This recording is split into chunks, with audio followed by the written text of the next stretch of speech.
Hi, everybody. Welcome back to episode number 3 of the Producer's Perspective Live. I'm excited to have you all here. We are live. We are live. How is everyone doing? Can we get some comments out there? First of all, let me just ask a very important question based on last night's trial episode. Can you hear me? Can you hear? Do we have sound? Hello? You can see and hear. Yes. Everyone can see and hear. We're all good. We're all good. Yes, it sounds like you got a peek at our lovely Sierra Boggess backstage waiting. Good sound. Great. Thank you, Kathy. Good to see you. Welcome back, everybody. Thanks so much for being here. We are having as much fun as we can during this craziness here at the Producer's Perspective Live. We had Steven Schwartz last night, and we have Sierra Boggess tonight and all sorts of other people coming up. Just a few things before we get started and bring on the lovely Sierra. First of all, let me just explain why I'm wearing this shirt. It's apparently our good friends at Playbill have started a very fun challenge. It's hashtag Show Shirt Wednesday. It's Show Shirt Wednesday. Here's the deal. Every Wednesday, if you can actually figure out what day of the week it is, this is the hardest part of the challenge because let's face it, during these times, it kind of feels like we're in prison. Who the F knows what day it is? Well, if you can actually figure out that it's Wednesday, the deal is wear a show shirt. Any show shirt, a show you've been in, a show you love, whatever it is, take a picture of yourself, hashtag Show Shirt Wednesday, and tag Playbill, at Playbill, pretty easy. They'll do some fun stuff with it. I found it fun, so I wore one. So everyone, next Wednesday, Show Shirt Wednesday, I'll wear a different show shirt, or maybe not. I'll maybe have to say the same one, wear the same one because I think that's all I got. Thanks for all I'm getting a ton of emails and a ton of comments, and I'm really appreciative for all you guys tuning in. And please keep these comments coming and questions. If you have questions for Sierra tonight, Alex tomorrow, Rick Miramontes, you can email them in. You can also just comment them in as well. And I love it. It's they're already pouring in here, which is great. So keep them coming, keep them coming. I know also several of you told me you've already donated to the Actors Fund, which is amazing. I just want to have Mary throw up another graphic there. Mary's great. Big hand for Mary, by the way. She's working on the fly with this stuff. Several of you donate to the Actors Fund. It's one of the reasons we're doing this is to draw attention to this incredible organization. So if you can donate, do give a little something. And of course, I've mentioned a few of the people that are coming up. We will be here until this thing is over, until we can go back to seeing shows live again. Here's just a few of the names we have coming up. Alex Bryman, Rick Miramontes, Stephen Flaherty, Pam McKinnon, director Pam McKinnon this week, and next week as well. Look at all these incredible people. My friend Steven Sater from Spring Awakening fame, Janine Tesori. It's going to be a fantastic few weeks. And by the way, we're going to be here a little bit. I know some people out there are saying Easter. I doubt that. But I think you know that's probably BS. I doubt Easter. We will be here until this is over, and we'll be bringing you great new people. It actually has been a tough 24 hours for our industry, so I will just recognize a few things, a couple news items before we get started. Last night I talked about this a little more in detail, but the industry is still reeling, of course, today from the loss of Terrence McNally. Our hearts go out to his whole family, and especially his mom. He was mentioned on CNN, got a big feature on CNN because this man did more for the theater and actually more for the world than you could ever imagine. His plays resonated throughout the world and dealt with a lot of subjects that people weren't ready to deal with. And Terrence dealt with it, and the world is a better place for it. So thankfully, his plays will live on and on and on. The other unfortunate news today was we postponed the Tony Awards. I don't know if you've seen this, but we've postponed the Tony Awards. Good news out of that is it's postponed. They will be rescheduled, but unfortunately, we're not going to see them as early as we would have liked. Just takes too long to ramp up. That's what I'm hearing from a lot of these events that are having to delay, including a couple of things that we've had to delay. It's not just about we're not going to be ready at that point. We may be, right? It's June 8th. Maybe we'll be all done and ready to go back to work. Maybe not. Who knows? We just don't know yet. But it's not that. It's the ramp up to it. It takes months and months to plan the Tony Awards. It takes shows running to be able to plan the Tony Awards, and that's just not going to happen. And of course, all of our hearts are broken. It's my favorite night of the year. And I know it's all your favorite nights as well. I mean, I still turn into like a 16-year-old boy when I watch the Tony Awards. Can't wait to see those numbers. So it was the right decision. So big applause to the American Theater Wing and the Broadway League for making the right decision there. Now, that was the dark stuff. We had a couple bright spots today. We did have a couple bright spots. I spend the entire day looking for the bright spots. First of all, personally, I'm just going to give my dad a shout out. I mentioned this on the very first night. I wasn't prepared to give you any more detail, but I can now because there's a little bright spot.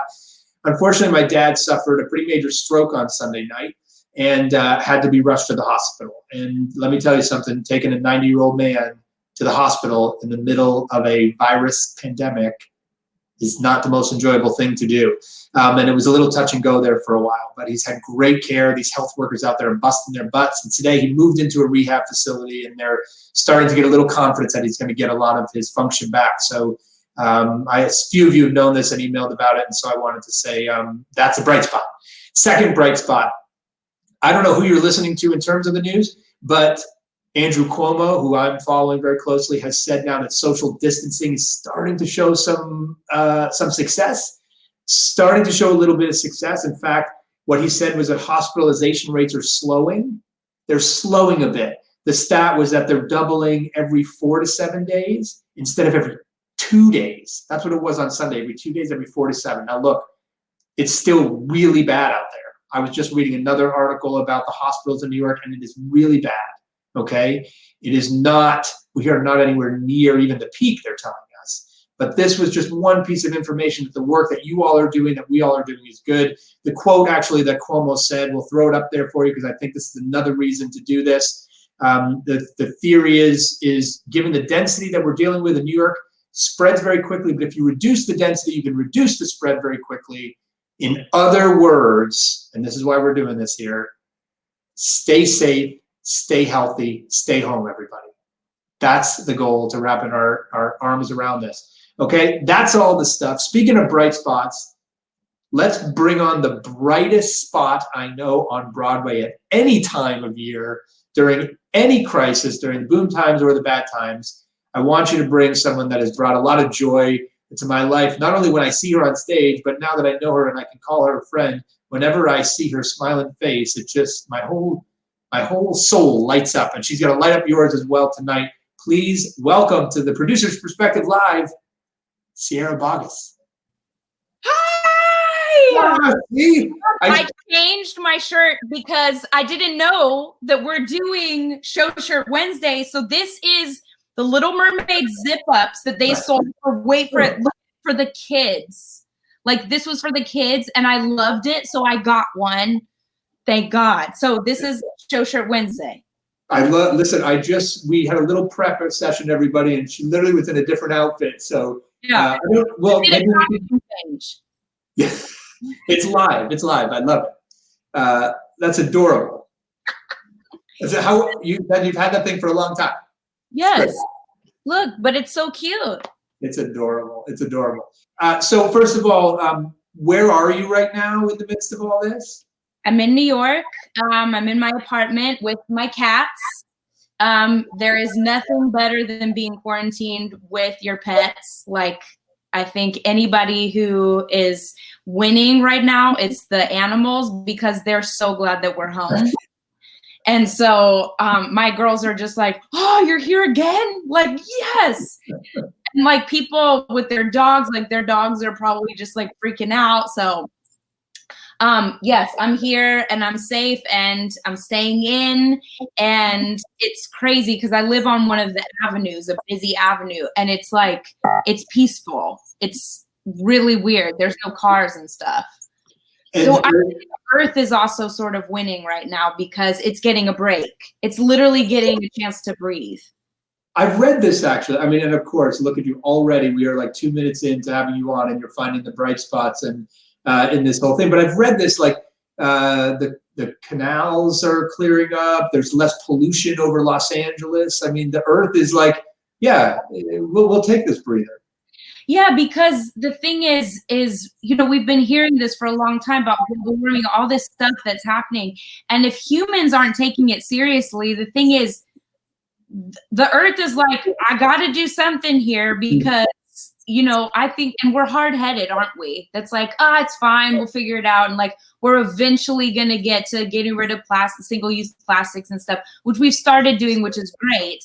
But if we don't make big changes, then it's like, you know, for our kids, grandkids, everybody, it's like, we gotta take care of this planet like it takes care of us. And isn't it interesting how much we're all craving being outside and craving Earth and craving the planet? Like, we're craving nature. And so we're getting this, like, I'm looking at this as an opportunity to reset, and we're being given that. And so it's up to us what we do with our time off, you know? So what are you, so tell me, like, what's a typical day in a quarantine with Sierra Boggess? Like, what, are you sleeping till like 1 o'clock? Arbitrary stand posters. Yeah, I do really well on a schedule. So also my other actor friends and I've been joking this, like, our lives haven't changed that much, because this is what our lives are like for everybody out there that's not in showbiz. This is us in between gigs, y'all. This is what we do. We're like, well, and you sort of gotta stay up with, you gotta stay healthy, you still gotta eat right, you still gotta work out. So I wake up, I do a workout here, and I just wanna shout out to everybody it's amazing, like, in these times of crisis, all I could see, or all I was allowing myself to look for, were the people who were immediately trying to help. And that's not just on major levels, like, you know, huge levels of how people are trying to help, but in small ways too. And the way I see small ways is people that are doing free workouts online for people, free meditations, like all kinds of stuff. It's, you know, it's what you think about expands, which is, I heard from Wayne Dyer all those years ago. And I do really know that now, that what I choose to think about or do in the confines of my apartment is really important, because I don't want to poison in here. And so if there's somebody on TV politically that you don't like to listen to, he doesn't go in this apartment. You know, I'm not going to listen to it. Was that? Wow. It's hard to get away from that, but good for you. It is, but it's like, but we get to choose. I'm obsessed with taking responsibility for things. Where can I take responsibility? If I go low, because I have days where it's like, oh, what is this about? It's hard not to wonder. It's hard not to feel things for people that are really sick and going through this stuff. And yesterday was a really tough day for us, and losing Terrence and all this. But I'm deciding how much of this negativity or darkness I'm going to look at. And do I need to, you know, just like focus for a second on my cats? Like, what are they up to? Go hang out with animals that are literally in the moment. But back to, I do a schedule. I wake up, I do a workout, and then I take a break. And then shout out to Tyler Peck, principal dancer at ABT, and also has done Broadway and is one of the most incredible humans. Every day at 1 p.m. she live streams a ballet bar. I mean, and it's the most incredible thing. And I want everybody who's ever been like, oh, I'm too nervous to take a ballet class, what will people think? Do this, because in what universe would you get to take a class, ballet class with Tyler Peck? What's the link? Do we have a link? Go to her Instagram. It's just go to at Tyler Peck, Tyler Peck. And oh, right. Yeah.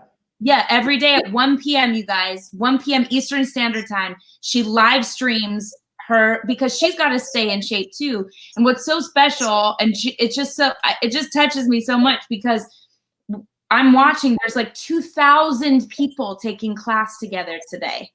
2,000. And she even said, she was like, you know, and by the time that the live stream goes up and then it's been on for 24 hours, she said, like 15,000 people have taken ballet. Oh my gosh. Isn't that powerful? There it is. Oh, thanks for putting that up. Yeah. There it is. I can't say enough things, because it just makes my heart so happy that somebody who, she's professional and she's taking the time, she's got to do the bar, and so she's doing it with all of us get to too. You can wear whatever you want, you know?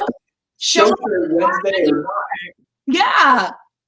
So and And what else? What about your own creative work? I mean, do you sing every day? Do you write? What do you do to keep your dramatic chops in shape when you're not performing because of virus or otherwise, frankly, when you're down? For sure. Well, it's interesting. When this first happened, I didn't want to sing. I really didn't. And the first time I sang was on Sunday, because my friend Heidi Blickenstaff was singing each day to get money, raise money for Broadway Cares, actually. And she asked me, can I throw this to you and would you sing a song? And Sunday was Sondheim and Andrew Lloyd Webber's birthday. And so it's weird how this happens, but I just got really clear that's like, I need to sing, and I need to sing this particular song, or these two songs. I sang Think of Me, a little piece of Think of Me from Phantom, and No One Is Alone from Into the Woods. And I chose that because it's like, you know how this is, Ken. It's like, as soon as a crisis happens in our community, words of songs that you've maybe just been singing over and over, suddenly everything means everything. Like, think of, like, Phantom is the longest running show on Broadway. How many times have you guys heard Think of Me fondly when we've said goodbye? And how many people I see that sing this for me in masterclass, and they sing like, da da da, every so often promise me you'll try. Because it's like that ingenue thing that's like, ingenues do this. I'm so obsessed. I want to do like an ingenues are awesome class, because it's like, no. And suddenly these words, think of me fondly when we say goodbye, remember me every so often, promise me to try, on that day, that not so distant day when you're far. It's like, oh my God. And it just, everything means it. I don't know. So that might have been why I was staying away from singing for a while, because I was maybe I was afraid that's like, it's going to make me just break down. But I do sing now. Each day I sing something, whether even it's just like the end, go around singing. Or I'm now in the place where I want to like pull out old scores or different things and sing. Do you sing, like, practice in your apartment, just in general, when you're working on something? And do your neighbors love it, or do they hate it? Excellent. So this is the thing, you guys that don't live in New York. I'm careful about because we live in very close quarters, and I don't want to like disrespect people. I'm lucky where I live. There's like a random break in our building, so nobody is on the side of the wall where my piano is. So I feel safe to sing in that like area, but I feel more comfortable singing in a practice room. It makes me feel like I'm at school. So I rent a studio here. I don't want to say which one, because then I don't want people to know, because I like to be anonymous at the studio. But that's what I do, is I usually rent studio space.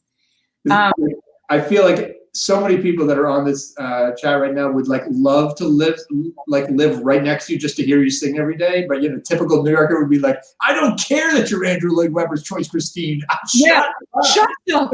Yeah, exactly. Well, so the first apartment that I bought when I was doing Little Mermaid was a 5th floor walk up on 70th between Broadway and Columbus. And I literally lived above Satan. Like, I am not kidding. Like, she was just, people who know me know this, like, she was evil.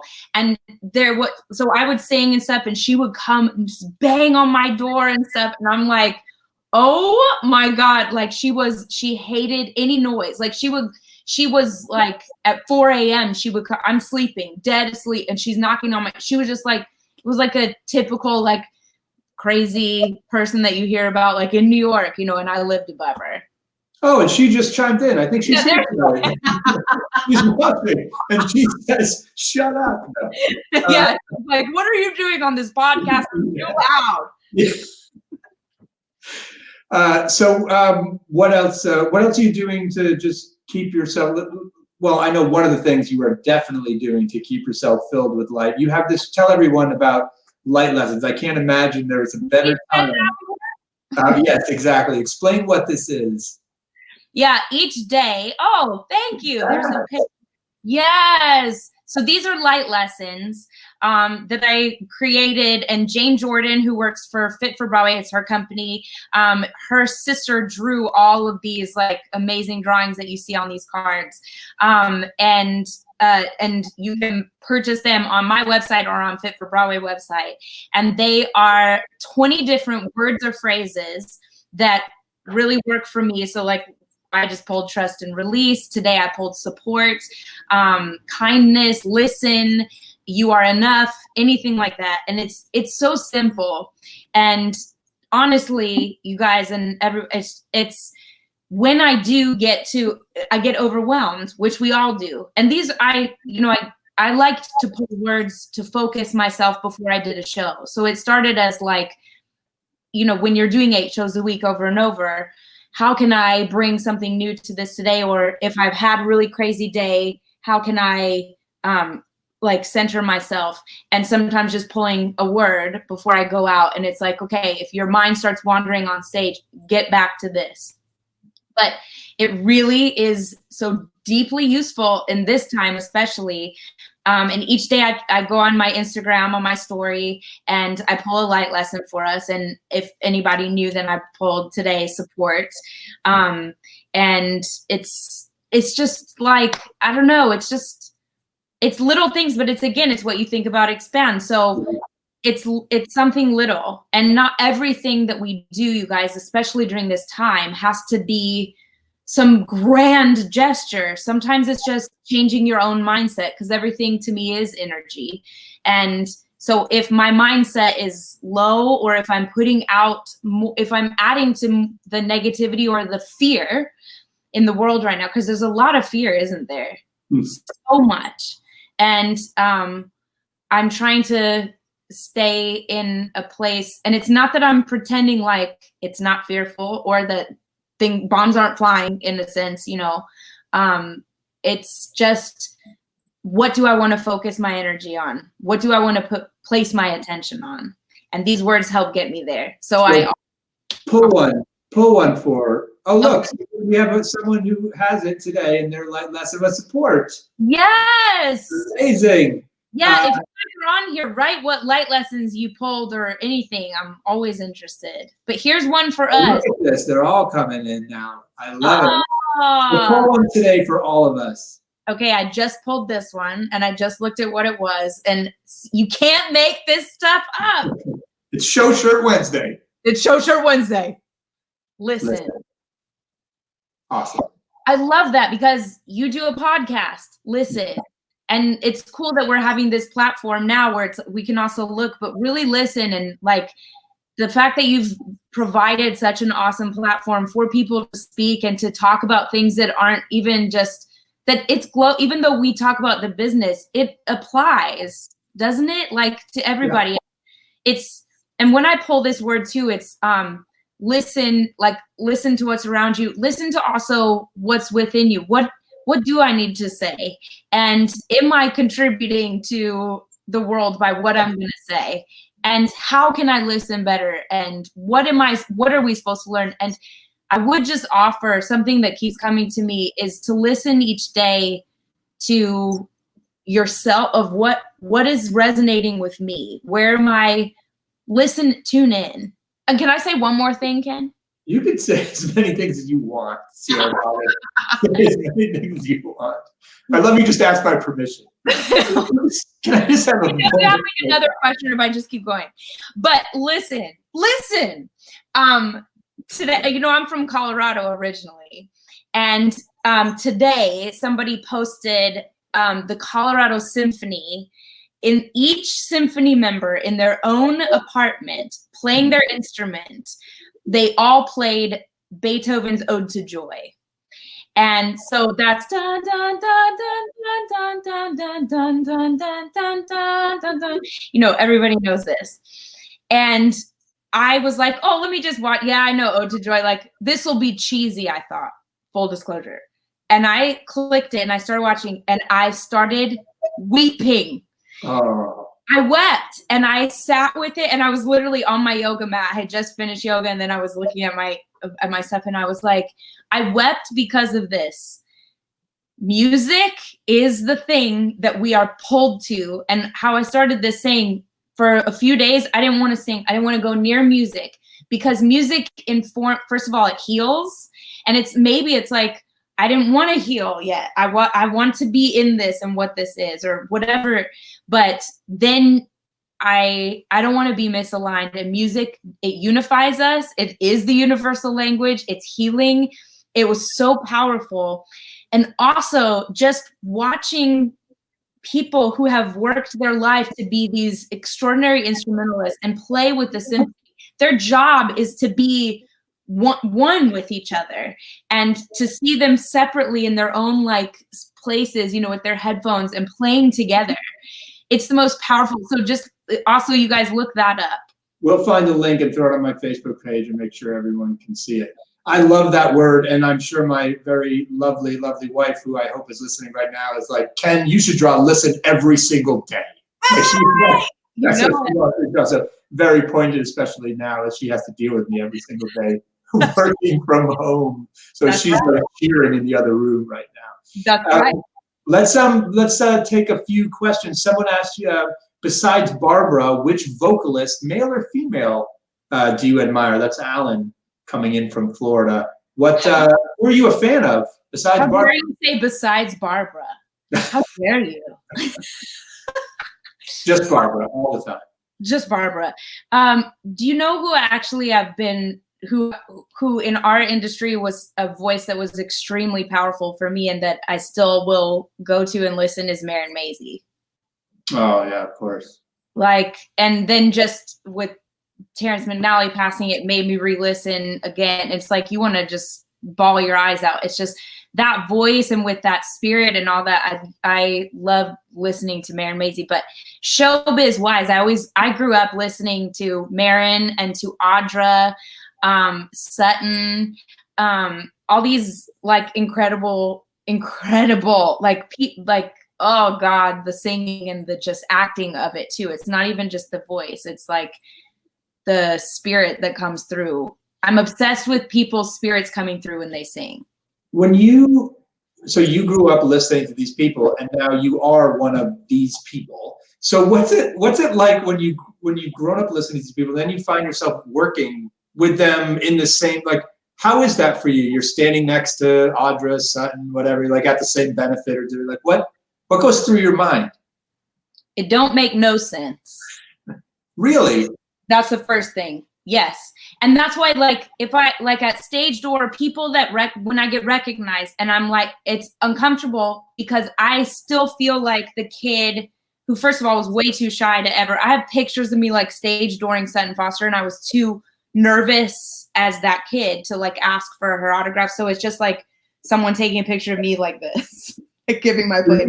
That's so, I'm sure, important for somebody. It's not like you're always like on stage, like willing to be out front and an extrovert. No, I'm an introverted extrovert for sure. My little sister is an introvert, and we were just on a trip together, and we were dying because she's an introvert all the way. And I love, like, this life is okay. Like I'm totally okay also being quarantined. But if I didn't have like FaceTime or something, or even my Instagram story, that's me getting to be my extrovert self, where I feel like I am connecting. But no, especially I didn't think I was anything. I really didn't. And I still, within inside me, it's like just when I did Into the Woods this summer, and Sutton Foster is my dressing room mate. That made no sense.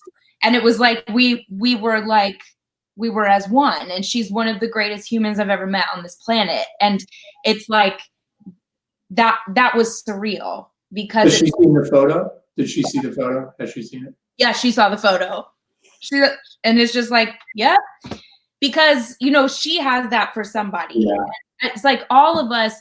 I don't know anybody that I respect in my industry and that is at a place where it's like and I don't even want to say you've become someone, because that's not a thing. You're already someone, but you have achieved outward success where people think like, oh, all of the people that I know, including myself, we do not think we're something.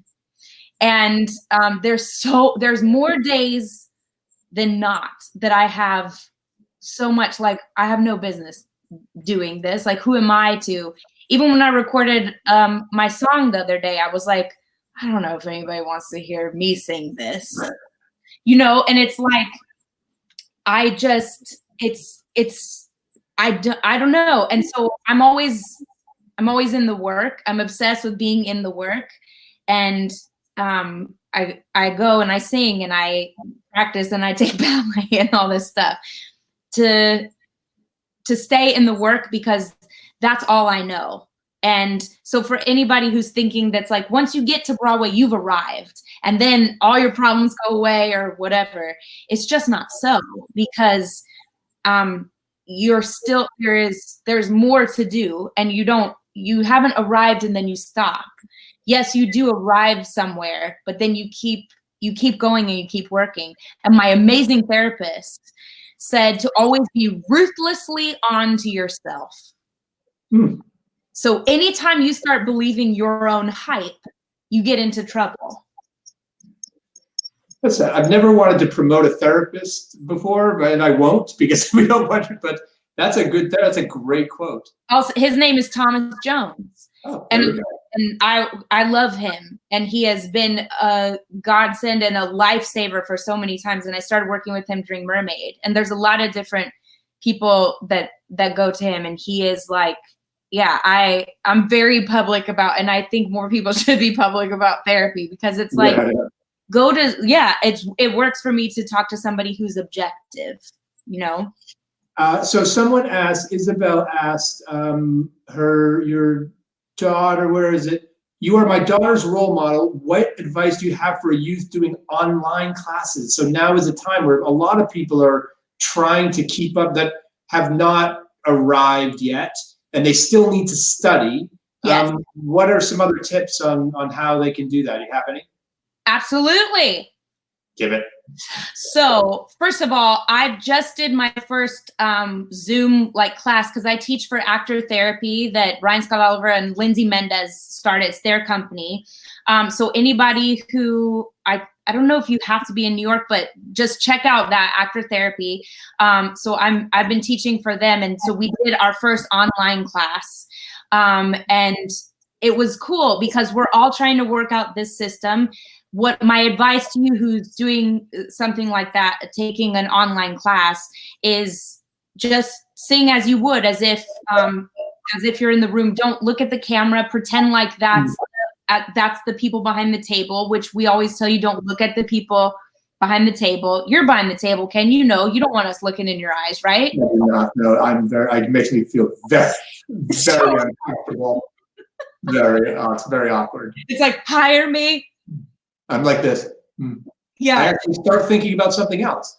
That's the truth. I'm like, I can't. I start to sweat, and then I'm not actually. And the person could be. It could be you. The person could be great. Audra McDonald. And I'd be like, Audra, don't look at me. I'm gonna sweat. So it's very awkward.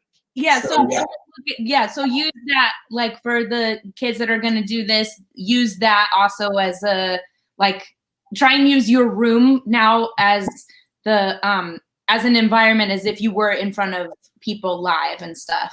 And then the other one I want to promote too, that just started, is Broadway Workshop. My friend Mark Tuminelli runs Broadway Workshop, and he's just started his classes online. And I'm teaching my first master class for him on Sunday, which sold out right away. But just keep looking at Broadway Workshop, because we're going to do more, since it sold out within an hour. And what I love about that is, first of all, he's not charging people a whole bunch of money, because I know that money is really tight right now. Yeah. For those of you out there that are looking for, so let me finish that thought, is what I loved about it selling out so quick is that it shows how many people are hungry to keep doing the work. Even though, think about this, even though there's nowhere to go, there isn't a Broadway right now. There isn't a tour. There isn't even regional theaters. But there's something within us as artists that's we want to keep doing the work, and we want to keep singing and dance, all this stuff, and acting, because it's not done. You know, so that's just powerful to me, and it's worth noting. But for those of you that are financially like, I can't afford to take an online class or any of this stuff, again, I'm just stressing to you, look, every day I'm singing in my apartment. If you are worried about noise, you can sing into your pillow, you know, but like sing in your shower. Nobody's going to get mad at you in there. No one's going to like, no one. And if they do, whatever. But sing, also like stretch out your body. Also, if you start getting like feeling low and stuff, you might just need to move the energy around. Another thing that I ask myself a lot, and I did this today too, because today I was lower. I was like, I feel sad. Nothing's happened, but everything has happened. And I felt more just sad today. And I asked myself, whose energy is this? Because a lot of times it's not even yours. Because a lot of us are empaths as performers and artists. A lot of times we're taking on the stress of other people or the fear or the sadness. And I feel it a lot, like for those of you that have auditioned in New York and know like Pearl Studios or Ripley Greer, it's like as soon as you walk in the building, you would have been fine. You had the best day ever. You walk in the building and you're like, oh God, I'm not enough. I am in doubt and I don't know my words. And it's like, I could be singing Part of Your World. And it's like, I don't know, you know, because the energy is attached of like everybody's stress, because that's a place where people go to audition and they don't feel enough and they're scared and all these. So you know what I mean? It's just interesting. Well, listen, I'll give another tip to you, Deborah and others. Go get light lessons. Light lessons will seriously get you through the day. My last question for you before we say goodnight tonight, what's the one thing you look forward to the most for when this is all over? When the curtain goes up on the world here, when we're open, what's the one little thing, big thing, whatever, that you look forward to the most? I know exactly what it is. I want a hug. Oh. I want a dang hug. I went out the other day. My friend Chip Zion, everybody knows Chip Zion, the original baker into the woods, and my father from It Should Have Been You. He lives 1 block from me. And I went out the other day in the morning to go to the store because I thought that was an appropriate time to go so that there's not like chaos. And he was out walking his dog and we saw each other and we love each other. And we were like, oh, can't hug. And we were like, you know, like elbows, like immediately. And I realized in that moment, that's like, do you know what I miss? I miss physical contact. I miss just having a hug. And today that's something that came up for me is like, God, I just want a hug. I want a hug. And I'm not even like somebody who's like, I'm a hugger, you know, that annoys me. So it's like, I'm a hugger. It's like, but I'm not, so let's not. But you know, it's like, I think that everybody can sort of relate to that. That's like, we miss, if you're quarantining by yourself. So my cats are having to deal with it. They get. I was going to say, your cats are getting some serious hugging going on right now. Well, look, thank you. We all give you a big, giant e-hug just for joining us and spending a little of your time with us. Thank you again so much for being here, for being such a bright spot to the world, actually, not just this industry. We'll see you very soon. For this platform and for people to come and listen to your awesomeness and your guests, and just what you're doing is just so important. So thank you. Thank you. We'll see you soon. Okay, bye. That is Sierra Boggess, everybody. Wait, what graphic do we go to? Mary, am I still on? Yes, I'm still on. I wanted to say goodbye to all of you as well. I still see Sierra. There we go. Isn't she amazing, first of all? I was so glad that she jumped up. I wasn't surprised that she jumped up so early on to be on this. Thank you all so much for joining us for episode number 3. We'll be here tomorrow with Sierra's co-star from the School of Rock, Alex Brightman, who's always a big ball of fun. We just posted his live podcast that I did with him at Broadway Con. It was a blast, and he'll be here tomorrow. And if you had fun tonight, you're going to have a lot of fun tomorrow as well. So join us for that. We got a lot of other guests coming up. We put those graphics up before. Maybe we can do it again. Mary, show us who's coming this week. Alex Brightman, Rick Miramontes, press rep to the stars. Stephen Flaherty, my composer from Once in the Silent. It's going to be a blast this week, so keep coming, keep sharing. Don't forget those little bit of bright spots. Social distancing is just starting to work. Things are still not great, especially here in New York City. But don't forget to hashtag stay healthy, stay safe, and stay home, everybody. That's the big message we want to leave you with tonight. Thank you so much again for being here. Don't forget about the Actors Fund as well. They're doing great work, and they're going to be under serious pressure for a long time. We'll try to throw a lot of these links that Sierra talked about. We'll try to throw them up on my Facebook page tomorrow, so do check all that stuff out. She mentioned a lot of stuff. Do go to her website. She mentioned her Instagram stories. They are pure light in themselves. Go there, follow her, and we'll see you tomorrow with Alex Brightman. Thanks so much for being part of this, guys. Couldn't do it without you, and we're thrilled you're here. So long.